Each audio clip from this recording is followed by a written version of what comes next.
रविवार के दिन सूर्यदेव की पूजा करने से औलाद पर आए सारे संकट दूर हो जाएंगे। दोस्तों, हमारे संस्कृति और प्राचीन धर्म ग्रंथों में रविवार का दिन केवल छुट्टी का दिन नहीं माना जाता, बल्कि इसे ऊर्जा के देवता सूर्यदेव का दिन माना जाता है। सूर्यदेव को इस ब्रह्मांड की आत्मा कहा गया है, क्योंकि उनके बिना जीवन की कल्पना भी नहीं की जा सकती। लेकिन क्या आप जानते हैं कि ज्योतिष शास्त्र और हमारे पुराने बुजुर्गों के अनुभवों के अनुसार सूर्यदेव का सीधा संबंध पिता और संतान के रिश्तों से होता है। एक पिता के लिए उसकी संतान ही उसका सबसे बड़ा धन होती है, और अगर संतान पर कोई संकट आ जाए या संतान का जीवन अंधकार में डूबने लगे तो पिता का मान सम्मान और सुख सब कुछ मिट्टी में मिल जाता है। समाज में अक्सर हम देखते हैं कि कुछ लोग बहुत धनवान होते हैं और उनके पास दुनिया की हर सुख सुविधा होती है, लेकिन उनकी औलाद हमेशा किसी न किसी मुसीबत में फंसी रहती है। कभी बीमारी तो कभी बुरी संगत या फिर बना बनाया काम बिगड़ जाना। ये सब अनायास नहीं होता। शास्त्रों में एक बहुत गहरा रहस्य छुपा है जो आम लोगों की नजरों से अक्सर ओझल रह जाता है। लोग रविवार को सूर्यदेव को जल तो चढ़ाते हैं और हाथ जोड़कर प्रणाम भी करते हैं, लेकिन उस पूजा के पीछे का असली विज्ञान और वो गुप्त तरीका अक्सर भूल जाते हैं, जो सीधे तौर पर उनकी संतान के भाग्य को बदल सकता है। ये महज एक विश्वास की बात नहीं है, बल्कि इसके पीछे ग्रहों की वह चाल है जो आपकी पीढ़ियों को प्रभावित करती है। कई बार ऐसा होता है कि हम सोचते हैं कि हमने किसी का क्या बिगाड़ा है जो हमारी संतान को इतना कष्ट मिल रहा है। हम मंदिरों के चक्कर लगाते हैं और तरह तरह के उपाय करते हैं, लेकिन फिर भी परिणाम शून्य रहता है। इसका कारण ये है कि हम उस मूल जड़ तक नहीं पहुंच पाते जहां समस्या छिपी है। सूर्यदेव की पूजा में एक ऐसा विशेष विधान और एक ऐसी गुह्य बात छिपी है जिसे अगर सही तरीके से समझ लिया जाए तो संतान पर मंडरा रहा बड़ा से बड़ा काल भी टल सकता है। यह रहस्य इतना गहरा है कि इसे जानने वाला व्यक्ति अपने भाग्य को दोबारा लिख सकता है, लेकिन अज्ञानता के कारण हम उन संकेतों को पहचान नहीं पाते जो प्रकृति हमें बार बार देती है। आज की ये कहानी इसी रहस्य और इसी सत्य की खोज पर आधारित है। ये कहानी किसी एक घर की नहीं, बल्कि उन तमाम माता पिताओं की भावनाओं का प्रतिबिंब है जो अपनी औलाद के लिए दिन रात चिंता की आग में जलते हैं। इस कहानी में छिपे सत्य को समझना हर गृहस्थ के लिए अनिवार्य है, क्योंकि सूर्यदेव की कृपा के बिना वंश की वृद्धि और सुरक्षा असंभव मानी गई है। तो चलिए इस कथा के माध्यम से जीवन के उस पहलू को समझते हैं जो अब तक शायद हमारी समझ से परे था। शहर के एक पॉश इलाके में माधव दास का बहुत सुंदर और बड़ा घर था। घर के बाहर लगी नाम की तख्ती पर बड़े अक्षरों में लिखा था, माधव विला। माधव दास शहर के जाने माने कपड़ा व्यापारी थे। उनकी दुकानों का कारोबार इतना फैला हुआ था कि शहर का हर दूसरा व्यक्ति उनके नाम से वाकिफ था। माधव दास की उम्र करीब 55 साल रही होगी और उनके चेहरे पर एक ऐसी गंभीरता थी जो अक्सर उन लोगों में होती है जिन्होंने जीवन में बहुत संघर्ष करके मुकाम हासिल किया हो। सफेद कुर्ता पायजामा और माथे पर चंदन का तिलक उनकी पहचान थी। उनकी पत्नी का नाम सुमित्रा था, जो स्वभाव से बेहद शांत और धार्मिक प्रवृत्ति की महिला थी। देखने वाले को लगता था कि माधव दास और सुमित्रा के जीवन में खुशियों की कोई कमी नहीं है। इतना बड़ा घर, नौकर चाकर, गाड़ियों का काफिला और समाज में इतनी इज्जत, किसी को भी रश्क हो सकता था। लेकिन इस चमक दमक के पीछे एक ऐसा अंधेरा था जो इस दंपत्ति को अंदर ही अंदर खाए जा रहा था। वो अंधेरा था उनका इकलौता बेटा, जिसका नाम रोहन था। रोहन की उम्र 24 साल थी, लेकिन उसकी हरकतें और उसकी समझ अभी भी किसी नासमझ बच्चे जैसी ही थी, या यूं कहें कि वो अपनी जिम्मेदारियों से भागने वाला एक बिगडैल युवक बन चुका था। माधव दास ने उसे पढ़ाने लिखाने में कोई कसर नहीं छोड़ी थी। शहर के सबसे महंगे स्कूल और फिर कॉलेज में दाखिला करवाया गया था, ताकि वो पढ़ लिख कर अपने पिता का कारोबार संभाल सके या फिर अपनी खुद की कोई पहचान बना सके। लेकिन रोहन का मन पढ़ाई में कभी नहीं लगा। उसका मन तो बस दोस्तों के साथ घूमने, देर रात तक पार्टियां करने और पिता के पैसे उड़ाने में ही लगता था। शुरू शुरू में माधव और सुमित्रा ने इसे जवानी का जोश समझकर नजरअंदाज कर दिया। उन्हें लगा कि समय के साथ सब ठीक हो जाएगा और जब उस पर जिम्मेदारी आएगी तो वो सुधर जाएगा। लेकिन समय बीतता गया और हालात सुधरने के बजाय और ज्यादा बिगड़ते चले गए। एक रविवार की सुबह का समय था। माधव दास अपने घर के बगीचे में बैठे अखबार पढ़ रहे थे। पास ही मेज पर चाय का कप रखा था जिससे हल्की भाप उठ रही थी। सुबह की हवा में ठंडक थी और चिड़ियों की चहचहाट सुनाई दे रही थी। लेकिन माधव दास के मन में एक अजीब सी बेचैनी थी। सुमित्रा पूजा पाठ करके अभी अभी बाहर आई थी। उनके हाथ में आरती की थाली थी और उन्होंने माधव दास की ओर बढ़ते हुए उन्हें प्रसाद दिया। माधव ने अखबार नीचे रखा और प्रसाद लेते हुए गहरी सांस छोड़ी। सुमित्रा ने उनके चेहरे के भाव पढ़ लिए थे। वो जानती थी कि माधव किस बात को लेकर परेशान है। सुमित्रा ने पास की कुर्सी पर बैठते हुए धीमे स्वर में पूछा कि आज फिर वही चिंता आपको सता रही है क्या? माधव ने कड़वाहट भरी मुस्कान के साथ कहा कि चिंता तो अब मेरे जीवन का हिस्सा बन गई है सुमित्रा। आज रविवार है और देखो घड़ी में 10 बजने वाले हैं, लेकिन रोहन अभी तक सो रहा है। कल रात वो कब घर आया मुझे पता भी नहीं चला। मैं रात के 2 बजे तक जागता रहा, लेकिन उसकी गाड़ी की आवाज नहीं आई। फिर न जाने कब मेरी आंख लग गई।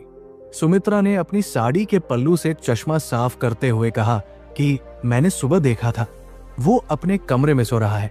शायद देर रात आया होगा। आप तो जानते हैं कि आजकल के बच्चों का तौर तरीका हम लोगों से अलग है। माधव दास का गुस्सा एकदम से उबल पड़ा। उन्होंने कहा कि ये तौर तरीका नहीं है सुमित्रा, ये बर्बादी के लक्षण है। तुम्हें याद है पिछले महीने उसने क्या किया था? तेज रफ्तार में गाड़ी चलाते हुए उसने एक ठेले वाले को टक्कर मार दी थी। वो तो भगवान का शुक्र था कि उस गरीब को ज्यादा चोट नहीं आई और मैंने पुलिस वालों को पैसे खिलाकर मामला रफा दफा कर दिया, वरना आज हमारा बेटा जेल की हवा खा रहा होता। और उस पर इसका कोई असर नहीं है। उसे लगता है कि उसके पिता के पास बहुत पैसा है और वो कुछ भी कर सकता है, लेकिन उसे ये नहीं पता कि पैसा और इज्जत कमाना कितना मुश्किल होता है और उसे गंवाना कितना आसान। सुमित्रा की आंखों में आंसू आ गए। एक मां के लिए अपने बेटे की बुराई सुनना सबसे मुश्किल काम होता है, भले ही वो जानती हो कि बात सच है। उसने रूंधे गले से कहा कि मैं भी उसे समझाती हूँ, लेकिन वो मेरी सुनता ही कहा है। उल्टे मुझे ही डांट देता है कि आप पुराने जमाने की बातें करती हो। मैंने तो भगवान से कितनी मन्नतें मांगी हैं, कितने व्रत रखे हैं कि उसे सद्बुद्धि आ जाए। पता नहीं हमारे किस जन्म का पाप है जो हमें ये दिन देखना पड़ रहा है। माधव दास ने चाय का कप उठाया, लेकिन चाय ठंडी हो चुकी थी। उन्होंने कप वापस रख दिया और कहा कि पाप पुण्य का तो पता नहीं सुमित्रा, लेकिन मुझे अब डर लगने लगा है। मुझे डर है कि कहीं किसी दिन वो कोई ऐसा कांड न कर बैठे जिससे हमारी बरसों की कमाई हुई इज्जत एक पल में खाक हो जाए। ज्योतिषियों ने कहा था कि इसका समय भारी चल रहा है, लेकिन उनके बताए सारे उपाय तो हम कर चुके हैं। अंगूठियां पहना दी, पूजा करवा ली, दान पुण्य कर लिया, लेकिन नतीजा वही ढाक के 3 पात। तभी घर के अंदर से जोर जोर से चिल्लाने की आवाज आने लगी। माधव और सुमित्रा चौंक गए। ये आवाज रोहन की थी। वो किसी नौकर पर चिल्ला रहा था। माधव दास तेजी से उठे और अंदर की तरफ भागे। सुमित्रा भी उनके पीछे पीछे गई। हॉल में रोहन खड़ा था। उसकी आंखें लाल थी और बाल बिखरे हुए थे। वो घर के पुराने नौकर रामू काका पर चीख रहा था। रामू काका सिर झुकाए खड़े थे और थर थर कांप रहे थे। फर्श पर कांच का एक गिलास टूटा पड़ा था और पानी फैला हुआ था। माधव दास ने कड़क आवाज में पूछा कि ये क्या तमाशा है रोहन? सुबह सुबह ये क्या बदतमीजी हो रही है? रोहन ने पिता की तरफ देखा, लेकिन उसकी आंखों में शर्म की जगह गुस्सा था। उसने कहा कि पापा, आप इस नौकर को समझा दीजिए। मैंने इससे कॉफी मांगी थी और ये मेरे लिए चाय लेकर आ गया। इसे इतनी अकल नहीं है कि मुझे सुबह क्या चाहिए होता है। माधव दास ने रामू काका की तरफ देखा, जो पिछले 20 सालों से उनके घर में काम कर रहे थे। उन्होंने रोहन से कहा कि रामू काका तुम्हारी उम्र से दोगुने बड़े हैं। उन्होंने तुम्हें अपनी गोद में खिलाया है। एक गलती हो गई तो क्या तुम उन पर इस तरह चिल्लाओगे? और वैसे भी तुम कल रात कहाँ थे? रोहन ने लापरवाही से कहा कि मैं अपने दोस्तों के साथ पार्टी में था। आप सुबह सुबह पूछताछ शुरू मत कीजिए, मेरा सिर दर्द कर रहा है। माधव दास का चेहरा गुस्से से लाल हो गया। उन्होंने कहा कि पार्टी, तुम्हें पता है कि कल दुकान पर कितना जरूरी काम था। मैंने तुम्हें कहा था कि मुनीम जी के साथ जाकर वो सौदा पक्का करना है, लेकिन तुम वहां पहुंचे ही नहीं।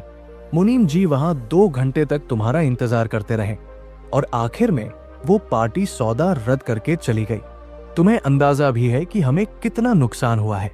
रोहन ने सोफे पर धम से बैठते हुए कहा कि ओहो पापा, आप हमेशा पैसे और बिजनेस की ही बात करते रहते हैं।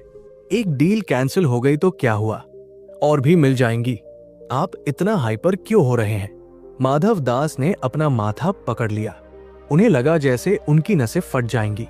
उन्होंने सुमित्रा से कहा कि देखा तुमने, इसे कोई फर्क नहीं पड़ता, ये लड़का हमें कहीं का नहीं छोड़ेगा। सुमित्रा ने रोहन के पास जाकर उसके सिर पर हाथ रखने की कोशिश की और कहा कि बेटा, तुम्हारे पापा तुम्हारी भलाई के लिए ही कह रहे हैं, तुम थोड़ा जिम्मेदार बनो। रोहन ने मां का हाथ झटक दिया और कहा कि मां प्लीज, आप तो शुरू मत हो जाइए, मुझे अभी तैयार होकर बाहर जाना है। मेरे दोस्तों ने एक ट्रिप प्लान किया है और मुझे उसके लिए 50,000 रुपए चाहिए। माधव दास ये सुनकर सन्न रह गए। नुकसान की बात हो रही है और ये लड़का और पैसे मांग रहा है। उन्होंने साफ मना कर दिया कि तुम्हें एक पैसा नहीं मिलेगा, पहले जो नुकसान किया है उसकी भरपाई करो, दुकान पर जाकर बैठो और काम सीखो।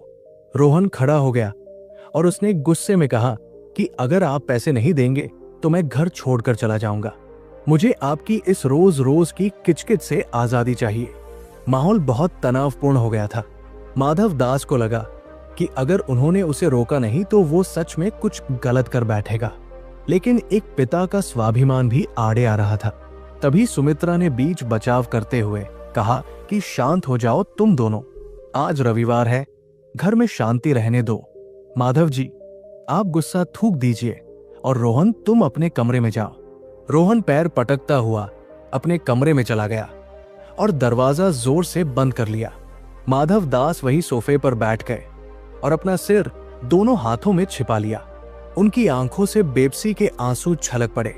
उन्होंने सुमित्रा से कहा कि मैं हार गया हूं सुमित्रा, मैंने सब कुछ पा लिया लेकिन अपनी औलाद को नहीं संभाल पाया।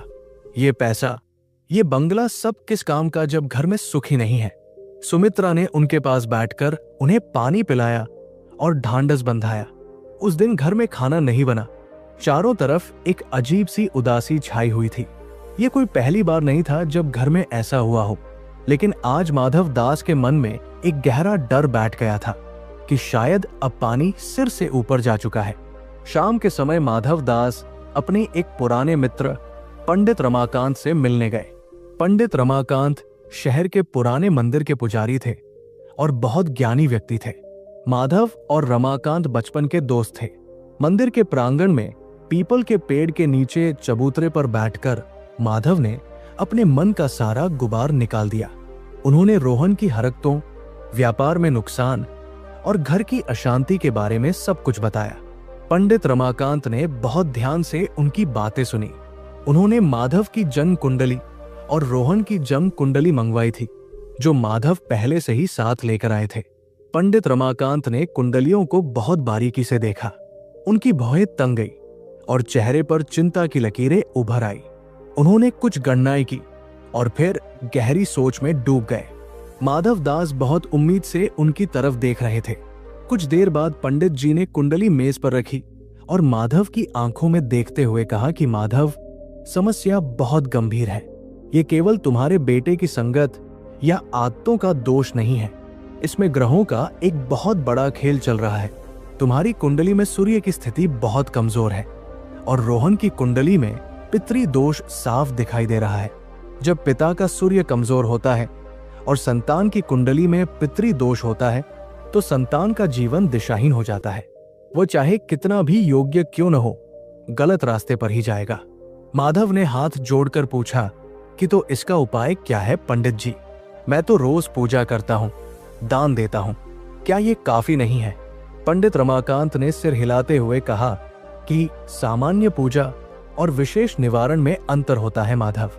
तुम सूर्य को जल चढ़ाते हो, ये अच्छी बात है, लेकिन जिस विधि और जिस भाव से तुम्हें ये करना चाहिए उसमें कहीं ना कहीं कमी रह जा रही है। रविवार का दिन केवल सूर्यदेव का नहीं बल्कि तुम्हारे वंश की रक्षा का दिन भी है। तुमने शायद कभी ध्यान नहीं दिया कि तुम्हारे घर में रविवार के दिन ही क्लेश ज्यादा होता है या कोई न कोई अशुभ समाचार आता है। माधव ने याद करने की कोशिश की तो वो चौंक गए। ये सच था, पिछले कई महीनों से हर रविवार को घर में झगड़ा होता था या रोहन किसी मुसीबत में फंसता था। आज भी रविवार ही था।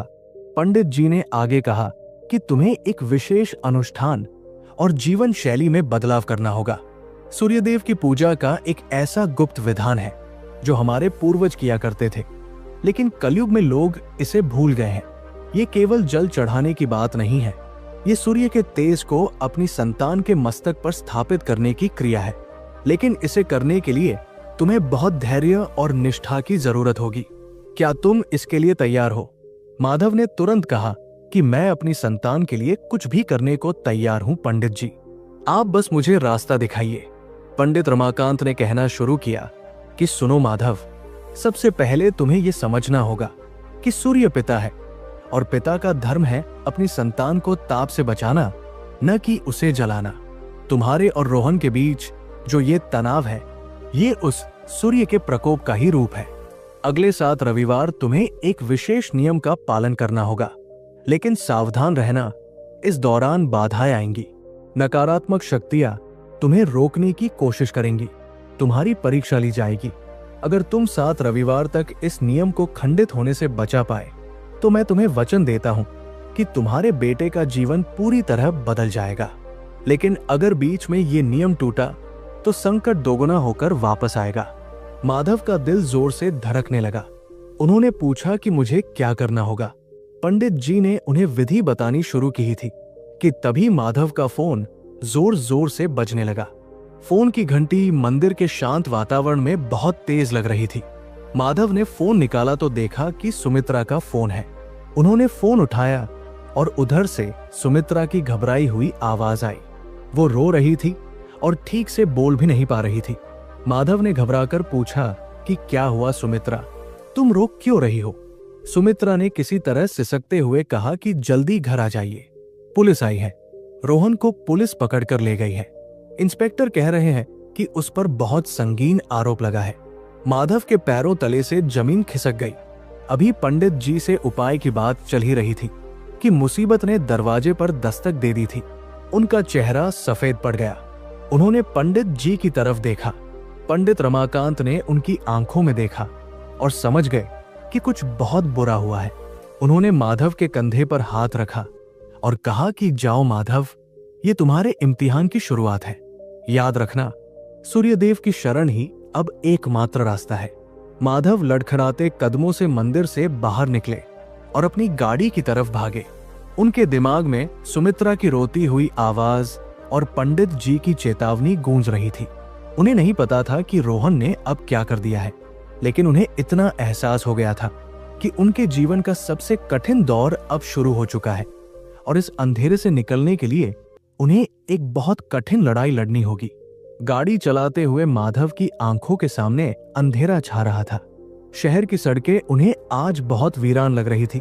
वो सोच रहे थे कि आखिर उस लड़के ने ऐसा क्या किया होगा कि पुलिस उसे ले गई। क्या फिर से कोई एक्सीडेंट हुआ है या कोई लड़ाई झगड़ा, या फिर मामला उससे भी ज्यादा गंभीर है? माधव ने मन ही मन सूर्यदेव को याद किया और प्रार्थना की कि हे प्रभु, मेरी लाज रख लेना। ये उनका पहला कदम था उस अनजाने सफर की ओर जिसके बारे में पंडित जी ने इशारा किया था। उन्हें अभी इस बात का जरा भी अंदाजा नहीं था कि आने वाले 7 रविवार उनके और उनके परिवार के लिए क्या क्या रहस्य और चुनौतियां लेकर आने वाले थे। घर के गेट पर पहुंचकर उन्होंने देखा कि वहां लोगों की भीड़ जमा है और पुलिस की जीप खड़ी है। माधव ने गाड़ी रोकी और भीड़ को चीरते हुए अंदर की तरफ बढ़े। उनका दिल किसी हथौड़े की तरह सीने में बज रहा था। भीड़ को हटाते हुए माधव दास जब अपने घर के मुख्य दरवाजे पर पहुंचे तो अंदर का नजारा देखकर उनके पैरों तले जमीन खिसक गई। घर के आलीशान हॉल में, जहां हमेशा हंसी मजाक या मेहमानों की चहल पहल रहती थी, वहां आज सन्नाटा पसरा था और पुलिस की वर्दी का खौफ छाया हुआ था। रोहन सोफे के पास खड़ा था और 2 हवलदारों ने उसे पकड़ रखा था। सुमित्रा पास ही फर्श पर बैठी रो रही थी और बार बार इंस्पेक्टर के सामने हाथ जोड़ रही थी। इंस्पेक्टर राठी, जो माधव दास को पहचानते थे, आज बेहद सख्त नजर आ रहे थे। माधव दास ने घबराते हुए पूछा कि इंस्पेक्टर साहब, ये सब क्या है? आप मेरे बेटे को इस तरह अपराधियों की तरह पकड़कर क्यों खड़े हैं? क्या बात हो गई है? इंस्पेक्टर राठी ने माधव की ओर देखा और एक प्लास्टिक की थैली मेज पर पटक दी जिसमें कुछ सफेद सा पाउडर था। उन्होंने सख्त लहजे में कहा कि माधव जी, मुझे आपसे ये उम्मीद नहीं थी। हम आपकी इज्जत करते हैं, इसलिए बिना वर्दी वालों की फौज लाए सीधे बात करने आए थे। लेकिन आपके बेटे की हरकतें अब 4 दीवारी के अंदर छिपने वाली नहीं है। इसकी गाड़ी की डिक्की से ये नशीला पदार्थ मिला है। हमें मुखबिर से खबर मिली थी कि आज पार्टी के लिए ये सप्लाई ले जाई जा रही थी। ये बहुत गंभीर मामला है। माधव दास को लगा जैसे किसी ने उनके सिर पर हथौड़ा मार दिया हो। नशा, उनका बेटा शराब पीता है ये तो उन्हें पता था, लेकिन ड्रग्स, ये उनके लिए अकल्पनीय था। रोहन जोर से चिल्लाया कि पापा, ये झूठ है, ये मेरा नहीं है। मैंने अपनी गाड़ी दोस्तों को दी थी। ये विक्की का काम है, उसने मेरा फंसाया है। मुझे कुछ नहीं पता पापा, प्लीज मुझे बचा लीजिए। रोहन की आवाज में पहली बार वो अकड़ नहीं थी, बल्कि एक डर था। एक ऐसा डर जो मौत को सामने देखकर आता है। लेकिन पुलिस वालों के लिए ये नई कहानी नहीं थी। इंस्पेक्टर ने कहा कि देखिए माधव जी, ये जांच का विषय है। फिलहाल हमें इसे थाने ले जाना पड़ा। कानून सबके लिए बराबर है। माधव दास ने इंस्पेक्टर के हाथ पकड़ लिए। उनकी आंखों में आंसू थे। उन्होंने गिड़गिड़ाते हुए कहा कि इंस्पेक्टर साहब, मेरी इज्जत का सवाल है। अगर मेरा बेटा पुलिस जीप में बैठकर थाने गया तो कल अखबारों में मेरी फोटो छप जाएगी। मेरा बरसों का बनाया व्यापार, मेरी साख सब मिट्टी में मिल जाएगी। आप जो कहेंगे मैं करने को तैयार हूं, लेकिन प्लीज इसे मत ले जाइए। इंस्पेक्टर ने अपना हाथ छुड़ाते हुए कहा कि माधव जी, ये मामला मेरे हाथ से बाहर है। ऊपर से प्रेशर है। अगर हमने इसे नहीं पकड़ा तो हम पर सवाल उठेंगे। आप वकील लेकर थाने आ जाइए। यही जो बात होगी वही होगी। देखते ही देखते पुलिस रोहन को जीप में बैठा कर ले गई। सायरन की आवाज दूर तक गूंजती रही और उस आवाज ने माधव दास की आत्मा को छलनी कर दिया। सुमित्रा बेहोश होने की कगार पर थी। पड़ोसी दबी जुबान में बातें कर रहे थे। माधव दास को लगा कि वो नंगे बदन बीच बाजार में खड़े हैं और पूरी दुनिया उन पर हंस रही है। उन्होंने तुरंत अपने वकील को फोन लगाया और खुद भी थाने की ओर भाग। थाने का माहौल बेहद तनावपूर्ण था।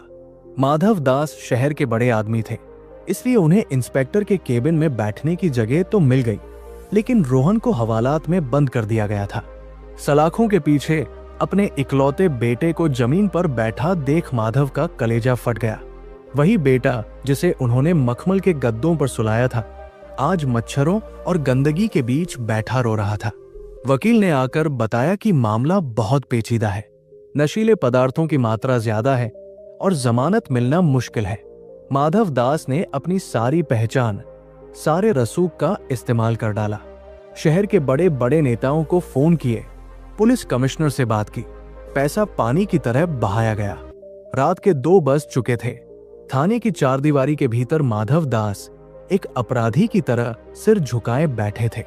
आखिरकार भारी भरकम रकम और ऊंची सिफारिशों के बाद वकील ने आकर बताया कि अभी के लिए अंतरिम जमानत मिल जाएगी, लेकिन केस चलेगा और रोहन को शहर छोड़ने की इजाजत नहीं होगी। साथ ही हर हफ्ते थाने में हाजिरी लगानी होगी। माधव ने राहत की सांस ली, लेकिन वो जानते थे कि ये राहत बहुत थोड़ी है। वो अपने बेटे को लेकर जब थाने से बाहर निकले तो मीडिया वाले वहां खड़े थे। कैमरों की फ्लैशलाइट ने उनकी आंखों को चुंधिया दिया। उन्होंने अपना मुंह छिपाया और रोहन को लेकर गाड़ी में बैठ गए। घर लौटते वक्त गाड़ी में खामोशी थी। रोहन पिछली सीट पर बैठा सिसक रहा था। माधव दास गाड़ी चला रहे थे, लेकिन उनका दिमाग कहीं और था। उन्हें पंडित रमाकांत की बात याद आ रही थी। संतान पर मंडरा रहा बड़ा से बड़ा काल। आज उन्होंने उस काल की झलक देख ली थी। उन्हें समझ आ गया था कि पैसा और पावर केवल अस्थायी राहत दे सकते हैं, लेकिन मुसीबत की जड़ को नहीं काट सकते। घर पहुंचकर सुमित्रा ने बेटे को गले लगा लिया और फूट फूट कर रोने लगी। माधव ने बिना कुछ कहे अपने कमरे का दरवाजा बंद कर लिया। वो पूरी रात सो नहीं पाए। उनकी आंखों के सामने कभी रोहन का डरा हुआ चेहरा आता तो कभी पंडित जी का गंभीर चेहरा। अगले दिन सुबह होते ही माधव दास सीधे मंदिर पहुंचे। पंडित रमाकांत पूजा की तैयारी कर रहे थे। माधव को देखते ही वो समझ गए कि जो होना था वो हो चुका है। माधव ने पंडित जी के चरणों में सिर रख दिया और बच्चों की तरह रोने लगे। उन्होंने कहा कि आप सही कह रहे थे पंडित जी, मेरा पैसा, मेरी पहचान सब धरी की धरी रह गई। कल रात मैंने अपनी इज्जत को नीलाम होते देखा है। मेरे बेटे पर ड्रग्स का केस बन गया है। अब आप ही बताइए कि मैं क्या करूं? मुझे वो उपाय बताइए। मैं हर कठिन से कठिन तपस्या करने को तैयार हूं। पंडित रमाकांत ने उन्हें उठाया और चबूतरे पर बैठाया। उन्होंने शांत स्वर में कहा कि माधव, धैर्य रखो। जब दवा काम करना बंद कर दे तो दुआ और अनुशासन ही काम आते हैं। सूर्यदेव प्रत्यक्ष देवता है, वो न्याय के भी देवता है। अगर तुम सच्चे मन से उनकी शरण में जाओगे तो वो रास्ता जरूर निकालेंगे। अब ध्यान से सुनो कि तुम्हें करना क्या है। ये विधि बहुत सरल लगती है, लेकिन इसका पालन करना तलवार की धार पर चलने जैसा है। पंडित जी ने बताना शुरू किया कि तुम्हें अगले 7 रविवार तक सूर्य उपासना का व्रत करना है। लेकिन ये व्रत खाने पीने का नहीं, बल्कि तुम्हारे आचरण और भावनाओं का है। विधि ये है कि रविवार की सुबह सूर्योदय से पहले, यानी अंधेरे में ही तुम्हें उठना होगा। स्नान करके साफ लाल रंग के वस्त्र पहनने होंगे। एक तांबे के लोटे में साफ जल, उसमें थोड़ा सा गुड़, एक लाल फूल, थोड़ा कुमकुम और कुछ दाने अक्षत यानी चावल के डालने होंगे। माधव बहुत ध्यान से एक एक शब्द सुन रहे थे। पंडित जी ने आगे कहा कि जब सूर्यदेव उदय हो रहे हों, ठीक उसी समय तुम्हें वो जल उन्हें अर्पित करना है। जल चढ़ाते समय लोटे को अपने सिर से ऊपर रखना और गिरती हुई जल की धारा के बीच से सूर्य को देखना। उस समय सूर्य की किरणें जब उस जल से छनकर तुम्हारी आंखों और शरीर पर पड़ेंगी तो वो तुम्हारे अंदर की नकारात्मक ऊर्जा को नष्ट करेंगी और तुम्हारी संतान के बीच के अदृश्य बंधनों को शुद्ध करेंगी। जल चढ़ाते समय तुम्हें उग्रणी सूर्याय नमः मंत्र का जाप करना है। माधव ने पूछा कि बस इतना ही पंडित जी? पंडित रमाकांत ने गंभीरता से कहा कि नहीं, ये तो पूजा का बाहरी हिस्सा है। असली परीक्षा तो अब है। जिस रविवार को तुम ये पूजा करोगे, उस दिन तुम्हें 3 कड़े नियमों का पालन करना होगा। पहला, उस दिन तुम नमक नहीं खाओगे, फीका भोजन करोगे। ये तुम्हारे शरीर के विष को कम करेगा। दूसरा, चाहे कुछ भी हो जाए, चाहे आसमान टूट पड़े या घर में आग लग जाए, तुम्हें उस दिन गुस्सा नहीं करना है। अपनी जुबान से एक भी अपशब्द नहीं निकालना है और न ही किसी पर चिल्लाना है। सूर्य पिता है और पिता का क्रोध ही संतान के विनाश का कारण बनता है। तुम्हें अपनी उस ऊर्जा को शांत करना होगा। और तीसरा नियम, उस दिन तुम्हें अपनी संतान के साथ कम से कम 1 घंटा बिताना होगा, बिना उसे डांटे, बिना उसे नसीहत दिए। बस उसके साथ रहना होगा, चाहे मौन ही क्यों न रहो। माधव दास सोच में पड़ गए। नमक छोड़ना आसान था, सुबह उठना भी आसान था, लेकिन गुस्सा न करना और रोहन के साथ वक्त बिताना, वो भी तब जब वो ऐसी हरकतें कर रहा हो, ये सबसे मुश्किल काम था। रोहन की शक्ल देखते ही उन्हें आजकल गुस्सा आ जाता था। पंडित जी ने उनके मन की बात जान ली। उन्होंने कहा कि माधव, यही तुम्हारी तपस्या है। अगर तुम अपने अहंकार और क्रोध को सूर्यदेव के चरणों में समर्पित नहीं कर सके तो वो जल चढ़ाना व्यर्थ है। याद रखना, 7 रविवार, अगर एक भी रविवार को तुमने गुस्सा किया या नियम तोड़ा तो तुम्हें फिर से पहले रविवार से शुरू करना होगा। और तुम्हारे पास अब ज्यादा वक्त नहीं है। रोहन का केस बहुत नाजुक मोड़ पर है। माधव दास ने गहरी सांस ली और संकल्प लिया कि वो इसे पूरा करेंगे। उन्होंने पंडित जी के चरण स्पर्श किए और घर लौट आए। अब उन्हें इंतजार था आने वाले रविवार का। आज मंगलवार था, यानी उनके पास खुद को मानसिक रूप से तैयार करने के लिए 4 दिन थे। लेकिन नियति भी अजीब खेल खेलती है। जैसे जैसे रविवार करीब आ रहा था, घर के हालात और ज्यादा बिगड़ने लगे थे। रोहन घर में कैद होकर चिड़चिड़ा हो गया था। वो घर के सामान तोड़ने लगा था। सुमित्रा बीमार पड़ गई थी। नौकरों ने काम छोड़ने की धमकी दे दी थी। ऐसा लग रहा था कि कोई अदृश्य शक्ति माधव दास के धैर्य की परीक्षा लेने के लिए पूरी बिसात बिछा रही थी। शनिवार की रात आ गई। माधव दास ने सुमित्रा को बता दिया था कि कल वो व्रत शुरू करेंगे। उन्होंने रोहन को कुछ नहीं बताया, बस मन ही मन तैयारी की। रात को जब वो सोने गए तो उन्हें डर लग रहा था कि क्या वो कल का दिन शांति से निकाल पाएंगे, क्या वो अपने उस गुस्से पर काबू पा सकेंगे जो उनकी फितरत बन चुका था। बाहर मौसम भी खराब हो रहा था। बादलों की गड़गड़ाहट सुनाई दे रही थी। माधव ने घड़ी में अलार्म लगाया और सूर्यदेव का नाम लेकर लेट गए। उन्हें नहीं पता था कि कल का सवेरा उनके जीवन का सबसे चुनौतीपूर्ण दिन होने वाला था। रविवार की सुबह अभी पूरी तरह हुई भी नहीं थी। आसमान में तारों की हल्की चमक बाकी थी और शहर गहरी नींद में सोया हुआ था। माधव दास की आंख अलार्म बजने से 5 मिनट पहले ही खुल गई। आम दिनों में वो 8 बजे से पहले बिस्तर नहीं छोड़ते थे, लेकिन आज उनके मन में एक अजीब सा डर और एक भारी जिम्मेदारी का एहसास था। उन्होंने अपनी पत्नी सुमित्रा को जगाए बिना बिस्तर छोड़ा और दबे पांव बाथरूम की तरफ चल दिए। ठंडे पानी से स्नान करते समय उनका शरीर सिहर रहा था, लेकिन उनके दिमाग में पंडित रमाकांत की बातें गूंज रही थी। ये केवल जल चढ़ाना नहीं है, ये तुम्हारे अहंकार की बलि है। स्नान करके माधव ने अपनी अलमारी से एक साफ लाल रंग का कुर्ता निकाला। उन्होंने वर्षों से रविवार को जीन्स और टी शर्ट पहनने की आदत डाल रखी थी, लेकिन आज वो कुर्ता पहनते समय खुद को एक अलग ही इंसान महसूस कर रहे थे। वो रसोई में गए। वहां सब कुछ शांत था। उन्होंने तांबे का लोटा लिया, उसे अच्छी तरह मांजकर साफ किया, फिर उसमें ताजा जल भरा। डिब्बे से गुड़ का एक छोटा टुकड़ा, थोड़ा सा कुमकुम, एक लाल गुड़हल का फूल जो उन्होंने कल माली से मंगवाकर फ्रिज में रख लिया था, और कुछ साबुत चावल के दाने उस लोटे में डाले। ये सब करते हुए उनके हाथ कांप रहे थे। ये डर था कि कहीं कोई गलती न हो जाए। वो छत पर पहुंचे। पूर्व दिशा में आसमान का रंग गहरा नीला से हल्का गुलाबी होने लगा था। ठंडी हवा चल रही थी जो उनके भीगे बालों को छू रही थी। माधव दास छत की रेलिंग के पास खड़े हो गए और सूर्यदेव के प्रकट होने का इंतजार करने लगे। जैसे ही क्षितिज पर लाल रंग का गोला दिखाई दिया, माधव ने लोटा अपने सिर से ऊपर उठाया। उनकी नजरें उस जल की धार पर टिकी थी जो लोटे से गिर रही थी। ओम घृणी सूर्याय नमः। उनके होंठ बुदबुदाए। जल की धार के बीच से सूर्य की लाल किरणें उनकी आंखों में पड़ रही थी।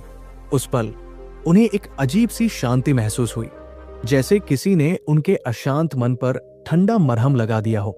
लेकिन वह जानते थे कि ये शांति तूफान से पहले की है। असली परीक्षा तो अब शुरू होने वाली थी, जब घर के बाकी लोग जागेंगे। नीचे आकर उन्होंने देखा कि सुमित्रा जाग चुकी थी और हैरानी से उन्हें देख रही थी। माधव ने इशारे से उन्हें शांत रहने को कहा और पूजा घर में जाकर थोड़ी देर ध्यान लगाया। जब वो बाहर आए तो डाइनिंग टेबल पर नाश्ता लग चुका था। आज उनके लिए बिना नमक का दलिया बना था और बाकी घर के लिए आलू के परांठे। माधव ने चुपचाप दलिया खाना शुरू किया। फीका खाना गले से नीचे उतारना मुश्किल हो रहा था। हर निवाला उन्हें याद दिला रहा था कि आज का दिन सामान्य नहीं है। नमक के बिना भोजन का स्वाद ठीक वैसा ही था जैसा इस वक्त उनका जीवन हो गया था, बेस्वाद और रूखा। तभी सीढ़ियों पर भारी कदमों की आवाज सुनाई दी। रोहन नीचे आ रहा था। उसकी हालत देखकर माधव का कलेजा मुंह को आ गया। उसके बाल बिखरे थे, आंखें सूजी हुई थी और वो नशे की तलब या हैंगओवर की वजह से लड़खड़ा रहा था। उसे देखते ही माधव के अंदर का पिता और एक सख्त व्यापारी जागना चाहता था।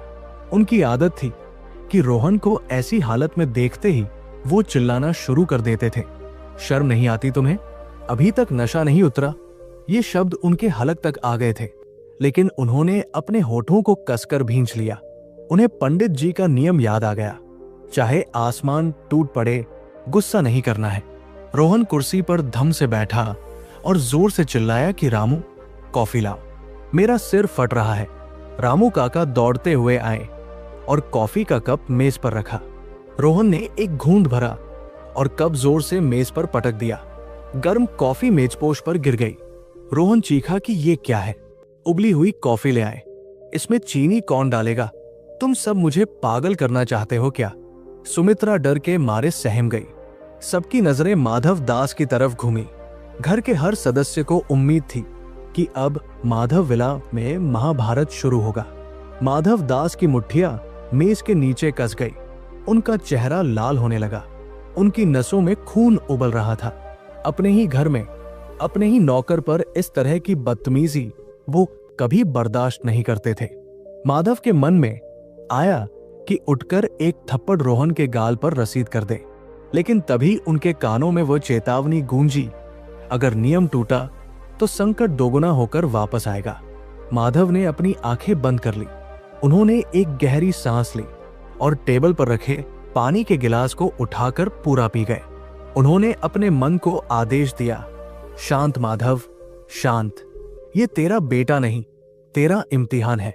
उन्होंने आंखें खोली और बहुत ही धीमी और संयमित आवाज में रामू काका से कहा कि रामू, दूसरी कॉफी बना लाओ और चीनी थोड़ी ठीक रखना। पूरा हॉल सन्न रह गया। रोहन भी हैरान होकर अपने पिता को देखने लगा। वो लड़ाई के लिए तैयार होकर आया था। उसे उम्मीद थी कि पापा चिल्लाएंगे और वो घर तोड़ने का बहाना ढूंढेगा, लेकिन पिता की इस शांति ने उसे उलझन में डाल दिया। उसने चिढ़कर कहा कि आप ये संत बनने का नाटक क्यों कर रहे हैं पापा? मुझे पता है अंदर ही अंदर आप मुझे गालियां दे रहे हैं। बोल दीजिए ना जो बोलना है, रोक क्यों रहे हैं खुद को? ये उकसावा था, सीधा वार। माधव का अहंकार फिर से सिर उठाने लगा, लेकिन उन्होंने अपनी नजरें अपनी फीकी दलिया की कटोरी पर गड़ा दी और एक शब्द भी नहीं बोले। उन्होंने चुपचाप अपना नाश्ता खत्म किया और वहां से उठकर चले गए। दोपहर का समय सबसे कठिन था। तीसरा नियम पूरा करना बाकी था, संतान के साथ 1 घंटा बिताना। माधव दास अपने कमरे में टहल रहे थे।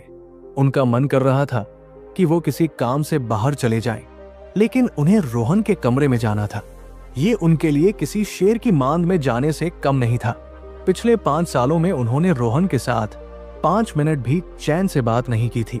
जब भी बात होती थी, या तो पैसों की मांग होती थी या फिर तानों की बौछार। साहस बटोरकर माधव ने रोहन के कमरे का दरवाजा खटखटाया। अंदर से कोई आवाज नहीं आई। उन्होंने धीरे से दरवाजा खोला। कमरा अंधेरा था, पर्दे गिरे हुए थे और ऐसी पूरी ताकत पर चल रहा था। कमरे में सिगरेट और बासी खाने की मिली जुली बदबू आ रही थी। रोहन अपने बिस्तर पर लेटा फोन में कुछ देख रहा था। माधव को देखते ही उसने फोन नीचे रखा और तुनक कर बोला कि अब क्या है? पुलिस आई है क्या, या वकील का फोन आया है? माधव ने कोई जवाब नहीं दिया। वो कमरे के एक कोने में रखी कुर्सी को खींच कर ले आए और बिस्तर से कुछ दूरी पर बैठ गए। रोहन ने उन्हें घूरते हुए कहा कि आप यहाँ क्यों बैठे हैं? मुझे डिस्टर्ब मत कीजिए, प्लीज जाइए यहाँ से। माधव ने शांत स्वर में कहा कि मैं बस यहाँ बैठने आया हूँ रोहन, तुम्हें डिस्टर्ब नहीं करूंगा, तुम अपना काम करो। रोहन को यह बहुत अजीब लगा। वो कुछ देर तक पिता को घूरता रहा, फिर झल्लाकर उसने अपने कान में हेडफोन लगा लिए और दीवार की तरफ करवट लेकर लेट गया। कमरे में अजीब सी खामोशी थी, केवल एसी की सनसनाहट सुनाई दे रही थी। माधव दास कुर्सी पर बैठे अपने बेटे की पीठ को देख रहे थे। उनकी नजर कमरे की दीवारों पर पड़ी। वहां रोहन के बचपन की कुछ तस्वीरें लगी थी। एक तस्वीर में वो क्रिकेट का बैट पकड़े मुस्कुरा रहा था।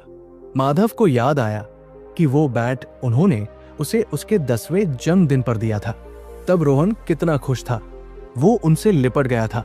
आज वही रोहन उनसे बात करना भी पसंद नहीं करता। बैठे बैठे माधव की नजर रोहन के हाथ पर पड़ी जो चादर के बाहर था। वो हाथ हल्का हल्का कांप रहा था। ड्रग्स के असर की वजह से उसका शरीर कमजोर हो चुका था। माधव ने गौर किया कि उनका बेटा कितना पतला हो गया है। उसकी कोहनियों की हड्डियां दिख रही थी। गुस्से की परत हटने के बाद आज पहली बार माधव को अपने बेटे की असली हालत दिखाई दी। वो कोई बिगडैल शहजादा नहीं, बल्कि एक बीमार और डरा हुआ लड़का लग रहा था जो खुद अपनी आदतों के जाल में फंस चुका है। माधव का दिल पसीज गया। उन्हें अचानक अपनी गलती का एहसास हुआ कि उन्होंने हमेशा उसे डांटा, कभी उसका दर्द समझने की कोशिश नहीं की। समय बहुत धीरे बीत रहा था। माधव को बार बार घड़ी देखने की इच्छा हो रही थी, लेकिन उन्होंने खुद को रोका। वो बस वहां बैठे रहे, एक मूक दर्शक की तरह। लगभग 40 मिनट बीत चुके थे। रोहन ने अचानक करवट बदली और हेडफोन निकालकर फेंका।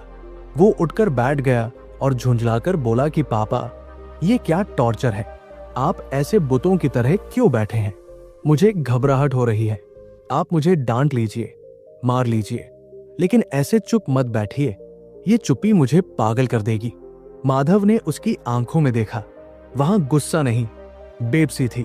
माधव ने बहुत संयम से, बिना किसी उपदेश के कहा कि रोहन, मैं तुमसे लड़ने नहीं आया हूं। मैं बस तुम्हारे पास रहना चाहता था। हमें एक ही घर में रहते हुए अरसा हो गया है, लेकिन हम साथ नहीं रहे। रोहन ने कुछ कहना चाहा, लेकिन उसके पास शब्द नहीं थे। वो हड़बड़ा गया। उसे इस व्यवहार की आदत नहीं थी। उसने नजरें चुराते हुए कहा कि मुझे प्यास लगी है।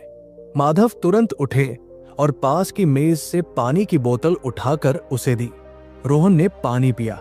उसकी उंगलियां माधव की उंगलियों से छुई। एक ठंडा स्पर्श। घंटा पूरा हो चुका था। माधव ने घड़ी देखी और राहत की सांस ली। उन्होंने धीरे से कहा कि ठीक है, तुम आराम करो, और वो कमरे से बाहर निकल आए। जैसे ही उन्होंने दरवाजा बंद किया, उनका पूरा शरीर पसीने से भीग चुका था। ऐसा लग रहा था जैसे वो कोई बहुत बड़ा युद्ध लड़कर आए हैं। वो सीधे अपने कमरे में गए और सोफे पर निढाल होकर गिर पड़े। सुमित्रा वहां आई और उन्होंने पूछा कि क्या हुआ, सब ठीक तो रहा ना? माधव ने एक फीकी मुस्कान के साथ कहा कि हाँ सुमित्रा, पहला रविवार निकल गया। मैंने आज अपने गुस्से को हरा दिया, लेकिन ये जीत बहुत छोटी थी। शाम होते होते घर में फिर से तनाव बढ़ने लगा। वकील का फोन आया कि पुलिस चार्जशीट तैयार कर रही है और उसमें कुछ ऐसी धाराएं जोड़ी जा सकती हैं जिससे रोहन को लंबी सजा हो सकती है। ये खबर सुनते ही माधव का ब्लड प्रेशर फिर से बढ़ने लगा। उनका मन किया कि वो फोन पटक दें, चिल्लाएं, अपना सिर पीट ले, लेकिन सूर्य अस्त नहीं हुआ था। रविवार अभी बाकी था। उन्होंने अपनी जीभ दांतों तले दबा ली। वो छत पर चले गए और अकेले अंधेरे में टहलते रहे। रात के खाने के समय माधव ने फिर से बिना नमक का खाना खाया। भूख तो मर चुकी थी, बस नियम पूरा करना था। रोहन अपने कमरे से बाहर नहीं निकला। नौकर ने बताया कि उसने खाना खाने से मना कर दिया है। माधव का मन विचलित हो गया। एक पिता भूखा सोए तो चल जाता है, लेकिन संतान भूखी सोए तो पिता को नींद नहीं आती। फिर भी उन्होंने खुद को समझाया कि ये तपस्या उसी के लिए है। रात को जब माधव बिस्तर पर लेटे तो उनका शरीर थकान से टूट रहा था, लेकिन मन में एक अजीब सा संतोष था। उन्होंने सूर्यदेव को धन्यवाद दिया। एक रविवार पूरा हुआ प्रभु, 6 और बाकी है। उन्हें नहीं पता था कि आने वाले रविवार उनके लिए इससे भी कहीं ज्यादा कठिन परीक्षाएं लेकर आने वाले थे। व्यापार में घाटा, समाज में बदनामी और रोहन की बिगड़ती तबीयत, सब कुछ एक साथ उन पर हमला करने वाला था। लेकिन आज की रात उन्होंने अपने क्रोध पर विजय प्राप्त कर ली थी। ये एक छोटी शुरुआत थी, लेकिन एक बहुत बड़ी यात्रा का पहला कदम था। बाहर कुत्ते भौंक रहे थे और दूर कहीं पुलिस की सायरन की आवाज सुनाई दे रही थी, जो उन्हें याद दिला रही थी कि खतरा अभी टला नहीं है, बस कुछ पल के लिए थम गया है। माधव ने आंखें मूंद ली और अगले रविवार की चुनौती के लिए मानसिक रूप से तैयार होने की कोशिश करने लगे। पहला रविवार बीत जाने के बाद माधव दास को लगा था कि शायद अब राह कुछ आसान होगी, लेकिन वो भूल गए थे कि रात जितनी गहरी होती है, सवेरा होने से पहले का अंधेरा उतना ही घना होता है। आने वाला सप्ताह माधव दास के लिए मुसीबतों का पहाड़ लेकर आया। शहर में ये खबर आग की तरह फैल गई थी कि माधव दास के बेटे को ड्रग्स के मामले में पुलिस ने पकड़ा है। जो लोग कल तक माधव दास के सामने सिर झुकाकर खड़े रहते थे, अब वही दबी जुबान में तरह तरह की बातें बनाने लगे थे। सोमवार की सुबह जब माधव दुकान पहुंचे तो मुनीम जी ने सिर झुकाकर उन्हें एक बुरी खबर दी। शहर के सबसे बड़े कपड़ा व्यापारी सेठ गिरधारी लाल, जिन्होंने अगले 6 महीने के लिए बहुत बड़ा ऑर्डर दिया था, उन्होंने वो ऑर्डर कैंसिल कर दिया था। कारण साफ था, कोई भी अपनी साख किसी ऐसे व्यापारी के साथ जोड़कर खराब नहीं करना चाहता था जिसका बेटा नशे के कारोबार में फंसा हो। माधव दास ने सेठ गिरधारी को फोन किया, गिड़गिड़ाए, पुराने संबंधों का वास्ता दिया, लेकिन उधर से जवाब बहुत रूखा मिला। फोन रखते ही माधव दास अपनी गद्दी पर निढाल होकर बैठ गए। एक ही झटके में लाखों का नुकसान हो गया था, लेकिन ये तो बस शुरुआत थी। घर पर रोहन की हालत बदतर होती जा रही थी। नशे की लत किसी दीमक की तरह उसे अंदर से खोखला कर रही थी। चूंकि उसे घर से बाहर निकलने की मनाही थी और पुलिस की निगरानी थी, इसलिए उसे नशा नहीं मिल पा रहा था। इसका नतीजा ये हुआ कि उसके शरीर में विड्रॉल सिम्पटम्स दिखने लगे थे। वो रात भर चिल्लाता, अपने ही बाल नोचता और सामान तोड़ता। सुमित्रा अपने बेटे की ये हालत देखकर हर पल मर रही थी। डॉक्टर ने आकर दवाइयां दी थी और साफ कह दिया था कि इसे नशा मुक्ति केंद्र भेजना पड़ेगा, वरना ये खुद को नुकसान पहुंचा सकता है। लेकिन कोर्ट के आदेश और बदनामी के डर से माधव उसे अभी कहीं भेज भी नहीं सकते थे। दूसरा रविवार आया। माधव दास ने फिर से वही नियम दोहराए। सुबह अंधेरे में स्नान, लाल वस्त्र और सूर्यदेव को अर्घ्य। लेकिन इस बार चुनौती बाहरी दुनिया से थी। दोपहर के वक्त माधव के साले साहब यानी सुमित्रा के भाई अपने परिवार के साथ घर आ धमके। वो मदद करने नहीं, बल्कि जले पर नमक छिड़कने आए थे। ड्राइंग रूम में बैठकर उन्होंने चाय की चुस्की लेते हुए कहा कि माधव बाबू, हमने तो पहले ही कहा था कि लड़के को इतनी ढील मत दो। अब देखो, पूरे खानदान की नाक कटवा दी। हमारे बच्चों को देखो, कितनी अच्छी नौकरियों में है, और एक तुम्हारा रोहन है जिसे पुलिस घसीट रही है। माधव दास का खून खौल उठा। मन किया कि साले साहब को धक्के मारकर घर से बाहर निकाल दे। एक तो मुसीबत का मारा बाप, ऊपर से ये ताने। उनकी मुट्ठियां फिर से भिंच गई। जुबान पर कड़वे शब्द आ चुके थे, लेकिन तभी उनकी नजर दीवार पर लगी सूर्यदेव की तस्वीर पर पड़ी। उन्हें अपना संकल्प याद आया, क्रोध नहीं करना है। उन्होंने एक घूंट पानी पिया और जबरदस्ती मुस्कुराते हुए कहा कि आप सही कह रहे हैं भाई साहब, सब मेरे ही कर्मों का फल है, मैं ही असफल रहा। उनकी ये विनम्रता देखकर साले साहब भी चुप हो गए। लड़ाई के लिए दो लोगों की जरूरत होती है। जब एक पक्ष हथियार डाल दे तो दूसरा अपने आप शांत हो जाता है। माधव ने दूसरा रविवार भी बिना गुस्सा किए निकाल दिया, लेकिन अंदर ही अंदर वो घुट रहे थे। तीसरा और चौथा रविवार आते आते घर के हालात नर्क जैसे हो गए थे। माधव का व्यापार लगभग ठप हो चुका था। बैंक वाले कर्ज की वसूली के लिए नोटिस भेजने लगे थे और इधर रोहन अब हिंसक होने लगा था। चौथे रविवार की घटना ने तो माधव दास के धैर्य की अंतिम परीक्षा ले ली। उस दिन दोपहर के वक्त माधव रोहन के कमरे में अपना 1 घंटा बिताने गए थे। रोहन बिस्तर पर लेटा कांप रहा था। उसे नशे की जबरदस्त तलब हो रही थी। माधव को देखते ही वो आपा खो बैठा। उसने पास रखा हुआ कांच का जग उठाया और दीवार पर दे मारा। कांच के टुकड़े पूरे कमरे में बिखर गए। वो माधव की ओर लपका और उनका कॉलर पकड़कर झकझोरते हुए चिल्लाया कि मुझे पैसे दो, मुझे अभी नशा चाहिए, वरना मैं मर जाऊंगा, और अगर मैं मरा तो उसका जिम्मेदार तुम होगे। तुम और तुम्हारे ये संस्कार। भाड़ में गया तुम्हारा भगवान और तुम्हारी पूजा। मुझे जाने दो यहां से। एक बेटे का बाप का कॉलर पकड़ना, भारतीय संस्कृति में इससे बड़ा अपमान कुछ नहीं हो सकता। माधव दास के अंदर का पुरुषार्थ जाग उठा। उनका हाथ हवा में लहराया। एक जोरदार थप्पड़ रोहन के गाल पर पड़ने ही वाला था, लेकिन हाथ हवा में ही रुक गया। माधव का पूरा शरीर कांप रहा था। आंखें अंगारे की तरह लाल थी, लेकिन दिमाग के किसी कोने में पंडित रमाकांत की आवाज गूंजी, ये तुम्हारे अहंकार की बलि है माधव। माधव ने देखा कि उनका बेटा रोहन गुस्से में नहीं, बल्कि दर्द में है। उसकी आंखों में नशा नहीं, बल्कि लाचारी थी। वो एक बीमार इंसान था जो अपनी तकलीफ बयां नहीं कर पा रहा था। माधव ने अपना हाथ नीचे किया। उन्होंने बहुत ही धीरे से रोहन के हाथ अपने कॉलर से हटाए, और फिर वो हुआ जिसकी रोहन ने कल्पना भी नहीं की थी। माधव दास ने आगे बढ़कर अपने जवान बेटे को गले लगा लिया। रोहन संघर्ष करता रहा। वो पिता को धक्का देने की कोशिश करता रहा, लेकिन माधव ने उसे कसकर पकड़ लिया। माधव की आंखों से आंसू बह निकले और वो रोहन के कंधे पर गिर पड़े। उन्होंने रूंधे गले से कहा कि मुझे माफ कर दे बेटा, शायद मैं ही एक अच्छा पिता नहीं बन पाया। तेरी ये हालत मेरी वजह से है। मैं बस तुझे ठीक देखना चाहता हूँ। रोहन, जो अभी तक शेर की तरह दहाड़ रहा था, पिता के आंसुओं और उस आलिंगन ने उसे पिघला दिया। उसका शरीर ढीला पड़ गया। वो माधव के कंधे पर सिर रखकर फूट फूट कर रोने लगा। कमरे में चारों तरफ कांच बिखरा पड़ा था, लेकिन उस टूटे हुए कांच के बीच एक पिता और पुत्र का रिश्ता, जो बरसों पहले टूट चुका था, आज फिर से जुड़ रहा था। वो 1 घंटा कब बीत गया पता ही नहीं चला। रोहन रोते रोते पिता की गोद में ही सो गया, जैसे कोई छोटा बच्चा हो। माधव दास वही फर्श पर बैठे रहे, बेटे का सिर अपनी गोद में रखे। उनके पैरों में सुनपन आ गया था। भूख से पेट में मरोड़ उठ रहे थे, क्योंकि उन्होंने सुबह से केवल पानी पिया था और बिना नमक का खाना उन्हें हजम नहीं हो रहा था। लेकिन उनके मन में एक अजीब सा सुकून था।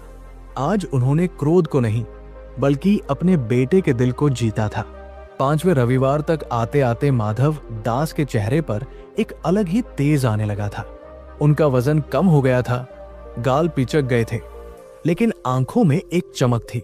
व्यापार में घाटा अभी भी था, लेकिन अब माधव को उसकी उतनी चिंता नहीं होती थी। उन्हें समझ आ गया था कि पैसा फिर कमाया जा सकता है, लेकिन औलाद नहीं।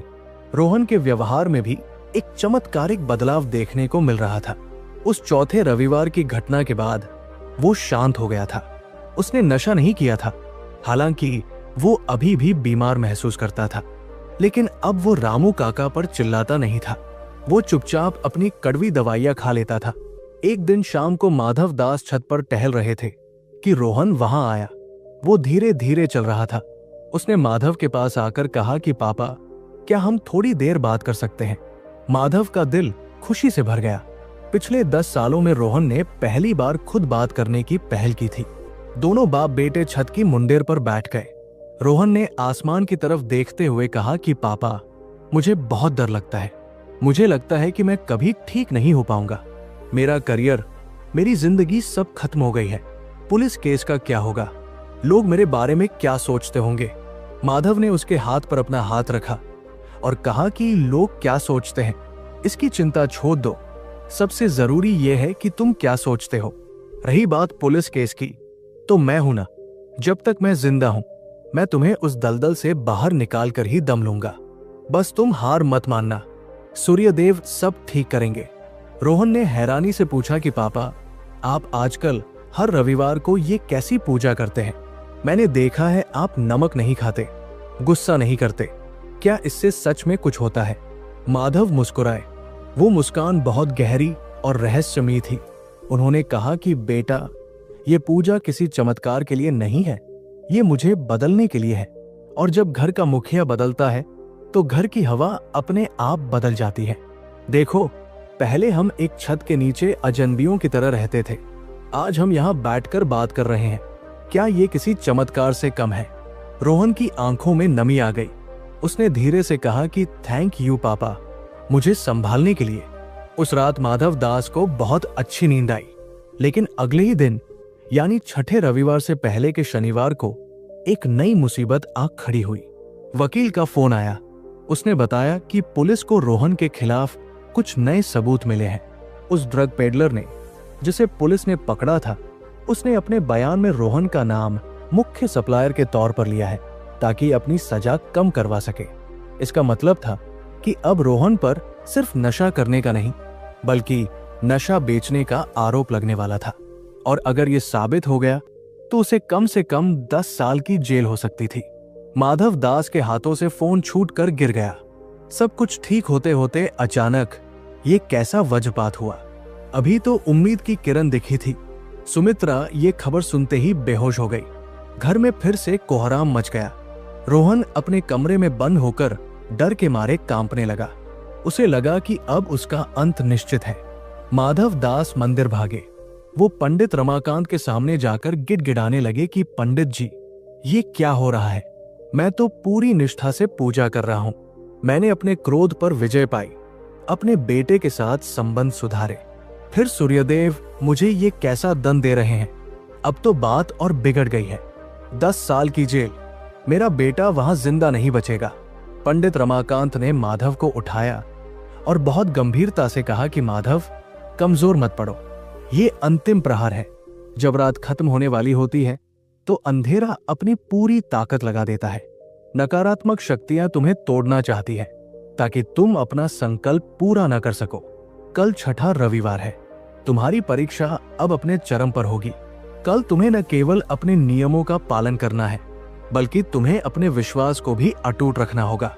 याद रखना, सूर्यदेव न्याय के देवता है। वो सत्य को कभी छिपने नहीं देते। जो आरोप झूठे हैं वे टिक नहीं पाएंगे, लेकिन इसके लिए तुम्हें अपनी तपस्या पूर्ण करनी होगी। माधव घर लौटे, लेकिन उनका मन अशांत था। कल छठा रविवार था। उनके वकील ने कहा था कि सोमवार को कोर्ट में सुनवाई है और पुलिस रिमांड की मांग करेगी। यानी ये रविवार शायद रोहन का इस घर में आखिरी दिन हो सकता था। माधव के सामने एक तरफ उनका डर था और दूसरी तरफ उनका संकल्प। पूरी रात वो करवटें बदलते रहे। उन्हें लग रहा था कि ये पूजा पाठ सब व्यर्थ है। आखिर में वही हुआ जिसका डर था। उनका विश्वास डगमगा रहा था। क्या सच में थोड़ा सा जल चढ़ाने और नमक छोड़ने से कोर्ट का फैसला बदल सकता है? ये सवाल बार बार उनके मन में उठ रहा था। अगली सुबह छठे रविवार को माधव दास बहुत भारी मन से उठे। उनका शरीर साथ नहीं दे रहा था। मन में निराशा थी। लोटा उठाते वक्त उन्हें लगा कि ये सब नाटक है, लेकिन फिर उन्हें रोहन का चेहरा याद आया। वो डरा हुआ चेहरा जिसने कल रात कहा था, पापा मुझे बचा लीजिए। माधव ने अपनी आत्मा को झकझोरा। नहीं, वो हार नहीं मान सकते। चाहे दुनिया इधर की उधर हो जाए, वो अपना नियम नहीं तोड़ेंगे। उन्होंने छत पर जाकर कांपते हाथों से सूर्यदेव को अर्घ्य दिया। घृणी सूर्याय नमः। लेकिन आज उनकी आवाज में वो खनक नहीं थी। एक दर्द था, एक शिकायत थी। उन्होंने सूर्यदेव से मन ही मन कहा कि प्रभु, अब तो लाज रख लो। आज मेरा विश्वास मत टूटने देना। दिन भर घर में मातम जैसा माहौल रहा। रिश्तेदार और दोस्त फोन करके झूठी सहानुभूति जता रहे थे, जो माधव के घावों पर नमक छिड़कने जैसा था। दोपहर में पुलिस का एक सिपाही समन लेकर आया। उसे देखते ही माधव को गुस्सा आया। मन किया कि उस कागज को फाड़कर फेंक दे, लेकिन वो चुप रहे। उन्होंने सिपाही को पानी पिलाया और कागज ले लिया। नमक के बिना खाना आज उन्हें जहर जैसा लग रहा था। हर पल यही डर सता रहा था कि कल क्या होगा। रोहन के साथ 1 घंटा बिताते वक्त माधव ने देखा कि रोहन ने अपना बैग पैक कर लिया है। वो जेल जाने की तैयारी कर रहा था। ये दृश्य किसी भी पिता की रूह कंपाने के लिए काफी था। माधव ने रोहन का हाथ पकड़ा और सिर्फ इतना कहा कि भरोसा रखो। लेकिन वो खुद नहीं जानते थे कि भरोसा किस पर रखना है, वकील पर, कानून पर, या उस देवता पर जिसकी वो आराधना कर रहे थे। छठा रविवार बीत चुका था और सोमवार की सुबह माधव दास और उनका पूरा परिवार जिला अदालत के बाहर खड़ा था। आज रोहन की जमानत पर सुनवाई होनी थी और पुलिस उसे हिरासत में लेने के लिए पूरी तैयारी के साथ आई थी। माधव दास का वकील पसीने से तरबतर था, क्योंकि पुलिस ने जो नई केस डायरी पेश की थी उसमें रोहन के खिलाफ गवाहों के बयान बहुत मजबूत थे। जज साहब ने दोनों पक्षों की दलीलें सुनी। सरकारी वकील ने जोर देकर कहा कि रोहन एक बड़े ड्रग रैकेट का हिस्सा है और उसे जमानत नहीं मिलनी चाहिए। माधव दास कटघरे के पास खड़े होकर कांप रहे थे। उन्हें लग रहा था कि अभी जज साहब फैसला सुनाएंगे और पुलिस रोहन को हथकड़ी लगाकर ले जाएगी। लेकिन तभी एक अजीब संयोग हुआ। रोहन के वकील ने एक तकनीकी बिंदु उठाया कि जिस गवाह के बयान पर पुलिस भरोसा कर रही है उसका पिछला रिकॉर्ड संदिग्ध है और उसकी सत्यता जांचने के लिए समय चाहिए। जज साहब ने कुछ देर सोचा और फिर फाइल बंद करते हुए कहा कि अदालत इस मामले की अगली और अंतिम सुनवाई अगले सोमवार को करेगी। तब तक रोहन को अंतरिम राहत जारी रहेगी, लेकिन वो शहर छोड़कर नहीं जा सकता। माधव दास ने राहत की सांस ली, लेकिन ये राहत अधूरी थी। उन्हें 1 हफ्ते की मोहलत मिली थी, यानी ठीक 7 दिन बाद अगले सोमवार को फैसला होना था। और उससे ठीक 1 दिन पहले उनका 7वां और आखिरी रविवार पड़ रहा था। पंडित रमाकांत ने माधव को बताया था कि ये कोई संयोग नहीं है। सूर्यदेव ने तुम्हें अपनी तपस्या पूरी करने का समय दिया है। ये हफ्ता तुम्हारे जीवन का सबसे महत्वपूर्ण हफ्ता है। अगर तुम 7वें रविवार को अपनी परीक्षा में उत्तीर्ण हो गए तो सोमवार को अदालत में भी मंगल होगा। लेकिन अगर 7वें रविवार को तुम्हारा नियम खंडित हुआ तो सोमवार को रोहन को जेल जाने से कोई नहीं बचा पाएगा। माधव दास ने इस चेतावनी को अपने दिल में उतार लिया। यह हफ्ता माधव दास के लिए शारीरिक और मानसिक रूप से नर्क जैसा था। व्यापार में लेनदार अब घर तक आने लगे थे। आए दिन दरवाजे पर तकादा करने वाले खड़े रहते थे। बैंक के नोटिसों का ढेर लग गया था।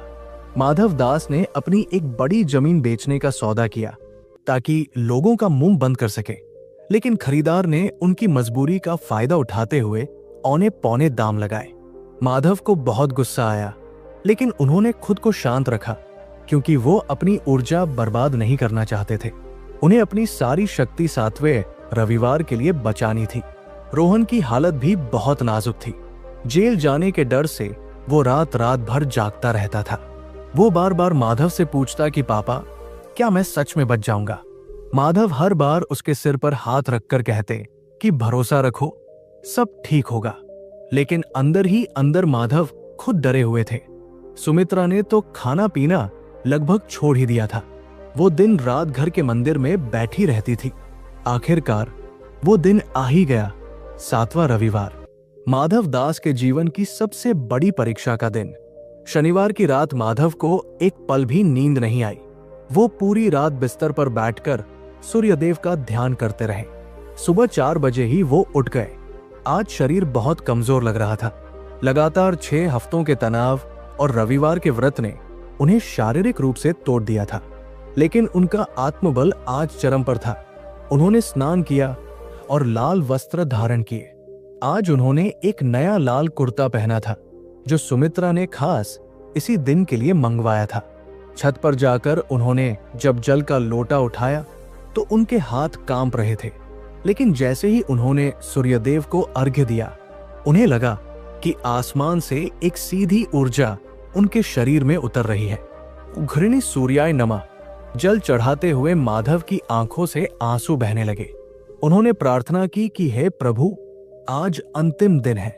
आज मुझे शक्ति देना, मेरे बेटे के प्राणों की रक्षा करना। आज तक मैंने जो भी गलतियां की हैं, उन्हें माफ कर देना। नीचे आकर उन्होंने अपना फीका दलिया खाया। आज घर में एक अजीब सी शांति थी, जैसे तूफान से पहले की शांति होती है। रोहन भी सुबह जल्दी उठ गया था और चुपचाप सोफे पर बैठा था। सब कुछ ठीक चल रहा था, लेकिन नियति ने माधव की अंतिम परीक्षा के लिए कुछ और ही सोच रखा था। दोपहर के करीब 12 बजे जब माधव दास अपने कमरे में रामायण का पाठ कर रहे थे, अचानक घर के बाहर बहुत शोर शराबा होने लगा। किसी ने घर का गेट जोर जोर से पीटा और गालियां देनी शुरू कर दी। माधव और सुमित्रा घबराकर बाहर आए। देखा तो गेट पर 4-5 हट्टे कट्टे लोग खड़े थे।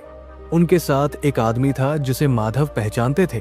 वो शहर का एक सूदखोर था, जिससे रोहन ने अपने दोस्तों को पार्टी देने के लिए माधव की जानकारी के बिना 5 लाख रुपए उधार लिए थे। सूदखोर चिल्ला रहा था कि माधव बाबू, बाहर निकलो, तुम्हारा बेटा चोर है, नशेड़ी है। मेरे पैसे कब लौटाओगे? आज मैं पैसे लिए बिना नहीं जाऊंगा, चाहे मुझे तुम्हारे घर का सामान ही क्यों न उठाना पड़े। पड़ोसी अपनी छतों से झांकने लगे थे। माधव दास का सम्मान, जिसे उन्होंने जीवन भर कमाया था, आज उनके घर के दरवाजे पर तार तार हो रहा था। रोहन भी बाहर आ गया और सूदखोर को देखकर डर के मारे माधव के पीछे छिप गया। सूदखोर ने माधव को देखते ही अपशब्दों की बौछार कर दी। उसने माधव के कॉलर की तरफ हाथ बढ़ाते हुए कहा कि ओ सेठ, शराफत का चोला उतारो। पूरी दुनिया जानती है कि तुम्हारा बेटा ड्रग्स बेचता है और बाप यहाँ साधु बना फिर रहा है। अगर अभी मेरे पैसे नहीं मिले तो मैं पुलिस को बुलाऊंगा और बताऊंगा कि तुम लोग मुझे धमका रहे हो। ये उकसावा इतना बड़ा था कि कोई भी साधारण इंसान अपना आपा खो बैठता। अपने घर पर अपनी पत्नी और बेटे के सामने पड़ोसियों की नजरों के बीच ऐसी बेइज्जती। माधव दास के अंदर का खून उबलने लगा। उनका हाथ अपनी मुट्ठी में इतना कस गया कि नाखून हथेली में चुभ गए। उनके मन ने कहा कि इस आदमी को धक्का देकर बाहर निकाल दे और पुलिस को बुला ले। उनकी जुबान पर गाली आ चुकी थी, लेकिन ठीक उसी पल उनकी नजर दीवार पर पड़ती धूप की एक किरण पर गई। 7वां रविवार, अंतिम परीक्षा। अगर आज वो चिल्लाए तो पिछले 6 हफ्तों की तपस्या मिट्टी में मिल जाएगी और कल सोमवार को रोहन को कोई नहीं बचा पाएगा। ये विचार आते ही माधव का शरीर शिथिल पड़ गया। उन्होंने अपनी मुट्ठी खोल दी। उन्होंने एक गहरी सांस ली और अपने चेहरे पर एक अविश्वसनीय शांति ओढ़ ली। माधव दास ने हाथ जोड़कर उस सूदखोर से कहा कि भाई साहब, आप शांत हो जाइए। आपका जो भी हिसाब है वो पाई पाई चुका दिया जाएगा। आज रविवार है, बैंक बंद है। कल सुबह आप दुकान पर आइए, मैं ब्याज समेत आपके पैसे लौटा दूंगा। कृपया घर पर तमाशा न करें। मेरी पत्नी और बच्चा डरे हुए हैं। सूदखोर को माधव की इस प्रतिक्रिया की उम्मीद नहीं थी। वो लड़ाई के मूड में आया था। उसने और जोर से चिल्लाते हुए कहा कि मुझे तुम्हारी मीठी बातों पर भरोसा नहीं है। मुझे अभी पैसे चाहिए या फिर मैं तुम्हारी गाड़ी लेकर जाऊंगा। उसने अपने गुंडों को इशारा किया कि जाओ, गैरेज से गाड़ी निकालो। रोहन ये देखकर आगे आया और चिल्लाया कि तुम मेरी गाड़ी को हाथ नहीं लगा सकते। माधव ने तुरंत रोहन का हाथ पकड़ा और उसे पीछे खींच लिया। माधव ने बहुत धीमे स्वर में रोहन से कहा कि शांत रहो रोहन, गाड़ी लोहे का टुकड़ा है, ले जाने दो, तुम्हारी जिंदगी से बढ़कर नहीं है। फिर माधव ने सूदखोर की आंखों में सीधे देखते हुए बिना किसी क्रोध के बहुत दृढ़ता से कहा कि अगर आपको गाड़ी ले जानी है तो ले जाइए, चाबी मैं दे देता हूं, लेकिन शोर मत मचाइए। उन्होंने अपनी जेब से गाड़ी की चाबी निकाली और सूदखोर के हाथ में रख दी। सूदखोर सन्न रह गया। माधव दास, जो शहर के इतने बड़े व्यापारी थे, आज इतनी बेइज्जती सहकर भी अपनी गाड़ी की चाबी दे रहे थे। वो समझ नहीं पाया कि ये डर है या कुछ और। सूदखोर ने चाबी ली, थूका और कहा कि ठीक है, कल पैसे लेकर आना और गाड़ी ले जाना, और अगर पुलिस के पास गए तो अच्छा नहीं होगा। वो अपने आदमियों के साथ गाड़ी लेकर चला गया। पड़ोसी भी तमाशा खत्म होते ही अपने अपने घरों में चले गए। हॉल में अब सन्नाटा था। सुमित्रा रो रही थी। रोहन शर्म से गड़ा जा रहा था। उसने माधव की तरफ देखा और कहा कि पापा, आपने उसे अपनी गाड़ी क्यों ले जाने दी? वो मेरी गलती थी। आपको क्यों इतना सहना पड़ा? आप उस पर चिल्ला सकते थे, पुलिस बुला सकते थे। माधव ने मुस्कुराते हुए रोहन के कंधे पर हाथ रखा। उनकी आंखों में एक अजीब सी चमक थी, जीत की चमक। उन्होंने कहा कि बेटा, गाड़ी फिर आ जाएगी, इज्जत भी फिर कमा लेंगे, लेकिन आज अगर मैं अपना आपा खो देता तो मैं वो हार जाता जिसके लिए मैं पिछले 7 हफ्तों से लड़ रहा हूं। आज मैंने उस रावण को हरा दिया जो मेरे अंदर था। गाड़ी जाना छोटी बात है, तुम्हारा मेरे पास सुरक्षित रहना बड़ी बात है। दोपहर का समय था। माधव ने रोहन के साथ अपना 1 घंटा बिताया। आज रोहन ने खुद होकर माधव के पैर दबाए। उसने कहा कि पापा, मुझे नहीं पता कल कोर्ट में क्या होगा, लेकिन मैंने आज देख लिया कि आप मेरे लिए क्या कुछ नहीं सह सकते। मैं कसम खाता हूं, अगर मैं इस मुसीबत से निकल गया तो मैं कभी आपको शिकायत का मौका नहीं दूंगा। मैं आपकी तरह बनूंगा। माधव का दिल भर आया। 7 हफ्तों की तपस्या का फल आज उन्हें अपने बेटे के इन शब्दों में मिल रहा था। शाम ढलने लगी थी। सूर्यदेव अस्त होने वाले थे। माधव दास छत पर गए। उन्होंने डूबते हुए सूर्य को देखा और हाथ जोड़कर प्रणाम किया। हे सूर्यदेव, मेरा संकल्प पूरा हुआ। 7 रविवार बिना खंडित हुए। अब फैसला आपके हाथ में है। उन्हें एक अजीब सी थकान महसूस हो रही थी, जैसे शरीर से सारा बोझ उतर गया हो। वो वही छत के फर्श पर लेट गए और आसमान को देखने लगे। रात को वकील का फोन आया। उसकी आवाज में चिंता थी। उसने कहा कि माधव जी, कल के लिए तैयार रहिएगा। जज साहब बहुत सख्त है और गवाहों के बयान हमारे खिलाफ है। मुझे कोई रास्ता नहीं सूझ रहा है। मैंने अपनी पूरी तैयारी कर ली है, लेकिन सच कहूं तो उम्मीद बहुत कम है। आप रोहन को मानसिक रूप से तैयार कर दें कि उसे जेल जाना पड़ सकता है। माधव ने फोन रखा और सुमित्रा को कुछ नहीं बताया। उन्होंने रोहन को भी कुछ नहीं कहा। उन्होंने बस इतना कहा कि कल जो होगा अच्छा होगा। उस रात घर में किसी ने खाना नहीं खाया। सब अपने अपने कमरों में जाग रहे थे। घड़ी की टिक टिक की आवाज बहुत तेज लग रही थी। माधव दास अपने बिस्तर पर लेटे हुए कल की सुबह का इंतजार कर रहे थे। उन्हें नहीं पता था कि कल कोर्ट में क्या होने वाला है, लेकिन उन्हें अपने अंदर एक आवाज सुनाई दे रही थी, तेरा काम पूरा हुआ माधव। अब डोर उसके हाथ में है। बाहर हवा चलने लगी थी और खिड़की के पर्दे हिल रहे थे। माधव की आंखें मूंद गई और वो गहरी नींद में चले गए, एक ऐसी नींद जो उन्हें पिछले कई महीनों से नहीं आई थी। वो एक योद्धा की तरह सो रहे थे जो अपना युद्ध लड़ चुका है और अब परिणाम की परवाह किए बिना विश्राम कर रहा है। लेकिन नियति ने कल सुबह के लिए एक ऐसा मोड़ तैयार रखा था जिसकी कल्पना न तो वकील ने की थी, न पुलिस ने और न ही माधव दास ने। सोमवार की सुबह जिला अदालत का माहौल बेहद तनावपूर्ण था। माधव दास, सुमित्रा और रोहन कटघरे के पास खड़े थे।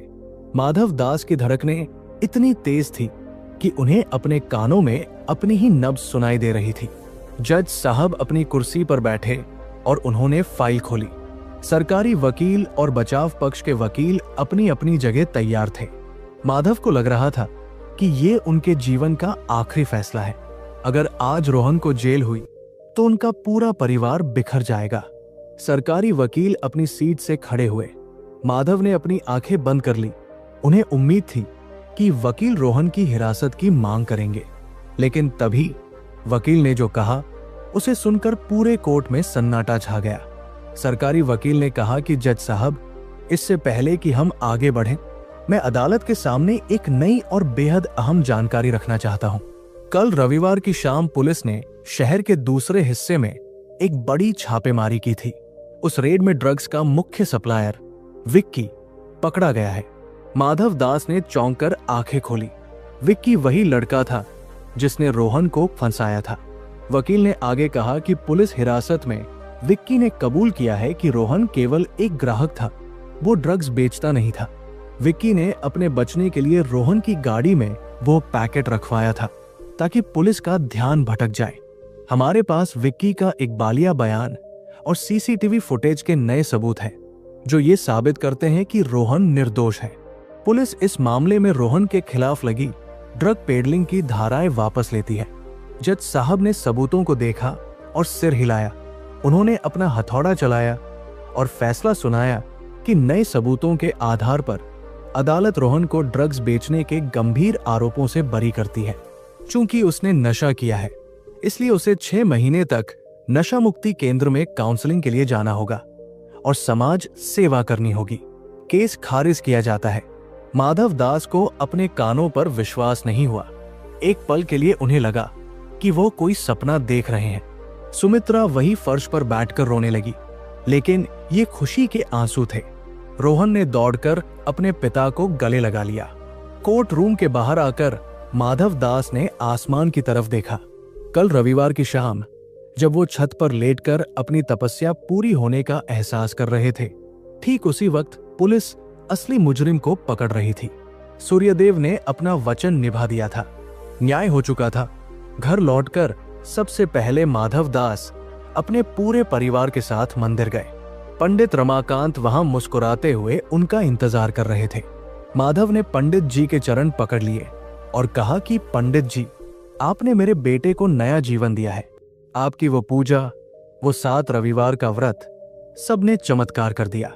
लेकिन मुझे एक बात समझ नहीं आई, आखिर उस लोटे भर जल और मेरे गुस्सा न करने का पुलिस की रेड और विक्की के पकड़े जाने से क्या संबंध था? ये चमत्कार हुआ कैसे? पंडित रमाकांत ने माधव को उठाया और मंदिर की सीढ़ियों पर बैठाया। उन्होंने कहा कि माधव, आज मैं तुम्हें उस रहस्य के बारे में बताता हूं जिसका वादा मैंने तुमसे पहले दिन किया था। ध्यान से सुनना, क्योंकि ये बात हर माता पिता के लिए समझना जरूरी है। उन्होंने आगे कहा कि शास्त्रों में सूर्य को पिता का कारक माना गया है। जन्म कुंडली में सूर्य कमजोर होने का मतलब है कि पिता और संतान के बीच की ऊर्जा का संतुलन बिगड़ गया है। जब एक पिता अपने अहंकार, अपने गुस्से और अपनी दुनियादारी में इतना खो जाता है कि वो अपनी संतान को केवल अपनी जागीर समझने लगता है, तो वो सूर्य अपने ही घर को जलाने लगता है। तुमने 7 रविवार जो किया वो केवल एक पूजा नहीं थी, वो एक रूपांतरण था। पंडित जी ने समझाया कि जब तुमने नमक छोड़ा तो तुमने अपने जीवन से कड़वाहट कम की। जब तुमने सुबह उठकर जल चढ़ाया तो तुमने अपने अहंकार को झुकाया। और सबसे बड़ी बात, जब तुमने ये नियम लिया कि चाहे कुछ भी हो जाए मैं गुस्सा नहीं करूंगा, तो तुमने अपनी उस जला देने वाली गर्मी को प्रकाश में बदल दिया। पिता जब शांत, धैर्यवान और प्रेम से भरा होता है तो उसका प्रभाव अदृश्य तरंगों के रूप में उसकी संतान की रक्षा करता है। जिसे तुम चमत्कार कह रहे हो वो दरअसल तुम्हारे ही सकारात्मक कर्मों का फल है। जब तुमने उस सूदखोर के सामने अपनी गाड़ी की चाबी देकर अपने गुस्से को पिया था, ठीक उसी पल तुमने प्रकृति को यह संदेश दिया था कि तुम अपनी संतान के लिए अपना अहंकार त्यागने को तैयार हो। और जब पिता त्याग करता है तो ईश्वर को उस संतान की रक्षा के लिए ढाल बनकर आना ही पड़ता है। यही वो गुप्त विज्ञान है। सुधरे हुए पिता का ही सुधरा हुआ पुत्र होता है। माधव दास की आंखों से आंसू बह रहे थे। आज उन्हें समझ आया कि असली पूजा मंदिर में नहीं बल्कि अपने व्यवहार में होती है। रोहन, जो पास ही खड़ा ये सब सुन रहा था, आगे आया। उसने पंडित जी के पैर छुए और फिर अपने पिता का हाथ थाम लिया। उसने कहा कि पापा, अब मैं आपको कभी निराश नहीं करूंगा। आपने मेरे लिए खुद को बदल लिया, अब बदलने की बारी मेरी है। अगले कुछ महीनों में माधव विला की तस्वीर पूरी तरह बदल गई। रोहन ने अपनी बुरी आदतें छोड़ दी और पिता के साथ व्यापार में हाथ बटाना शुरू कर दिया। माधव दास ने भी अपनी जीवन शैली बदल ली। अब वो हर रविवार को रोहन के साथ वक्त बिताते, कभी अनाथ आश्रम जाते तो कभी बस घर पर बैठकर बातें करते। वो 7 रविवार का व्रत तो पूरा हो चुका था, लेकिन गुस्सा न करने का नियम माधव ने जीवन भर के लिए अपना लिया था। घर में अब शांति थी, लक्ष्मी थी और सबसे बढ़कर एक दूसरे के लिए सम्मान था।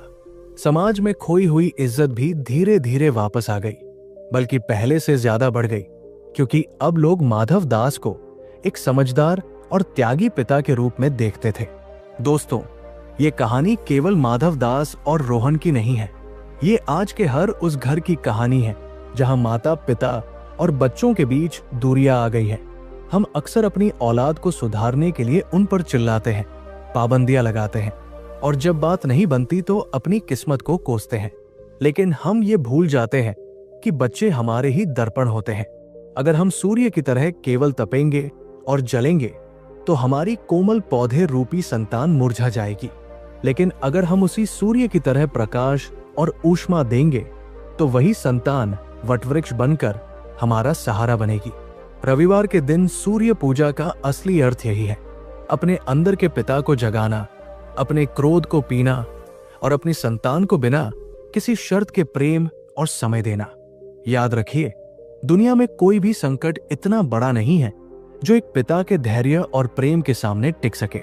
अगर इस कहानी ने आपके दिल को छुआ है, अगर आपको लगता है कि इस संदेश से किसी का घर टूटने से बच सकता है, तो प्लीज इस वीडियो को लाइक करें और अपने दोस्तों व परिवार के साथ शेयर जरूर करें। आप इस बारे में क्या सोचते हैं? क्या आपके जीवन में भी कभी ऐसा पल आया है जब आपके धैर्य ने सब कुछ बदल दिया? नीचे कमेंट करके हमें जरूर बताएं। आपके विचार हमारे लिए बहुत अनमोल हैं। और हाँ, ऐसी ही दिल को छू लेने वाली और जीवन को नई दिशा देने वाली कहानियों के लिए हमारे चैनल बोधि पथ को अभी सब्सक्राइब करें और बेल आइकन दबाना न भूलें। हम हर हफ्ते आपके लिए ऐसी ही प्रेरणादायक कहानियां लाते रहेंगे। तब तक के लिए अपने माता पिता का सम्मान करें और अपनी संतान को प्यार दें। धन्यवाद। जय माता पिता की।